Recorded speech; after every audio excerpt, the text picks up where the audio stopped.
फियरको राजनीति, डरको राजनीति र पपुलरिजमको राजनीति धेरै टिक्दैन।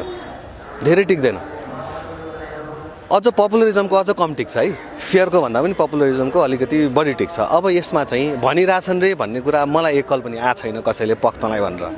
तपाईँ कमेन्ट सेक्सनको कुरा गर्नुहुन्छ भने चाहिँ मैले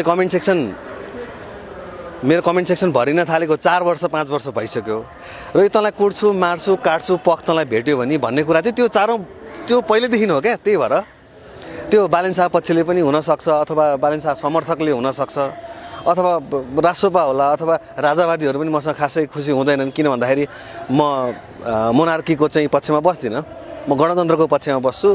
मेरो सिम्पल विचार के हो भन्दाखेरि यो देश यति अगाडि आइसकेको छ कि कोही न कोही व्यक्तिले, त्यो हाम्रै पार्टीबाट मात्र होइन, कुनै पनि पार्टीको कुनै पनि व्यक्तिहरूले चाहिँ हाम्रो देश सम्हाल्न सक्छ भन्ने म यो सामान्य लिन्छु क्या। एउटा कुरा बालेन शाहजीले जहाँबाट पनि लड्न पाउनुहुन्छ होइन। अध्यक्षजीसँग लड्न पाउने कुरा ओके पाउनुहुन्छ।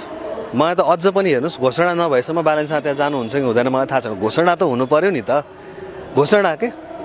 सो त्यो घोषणा भएको छैन। यो अलिकति अब भनौँ न सामाजिक सञ्जाल, यो अलिकति पोलिटिक्स चुनाव नजिकै आउँदाखेरि यो साइकोलोजिकल वारफेयर भन्ने कुरा पनि हुनसक्छ क्या। झापा पाँचबाट बालेन शाह लड्ने छटपट्टि कति आउँछ उताबाट भन्ने खालको पनि हुनसक्छ। केही छटपट्टि आएन। लड्यो भने जित्नुहुन्छ कि हार्नुहुन्छ?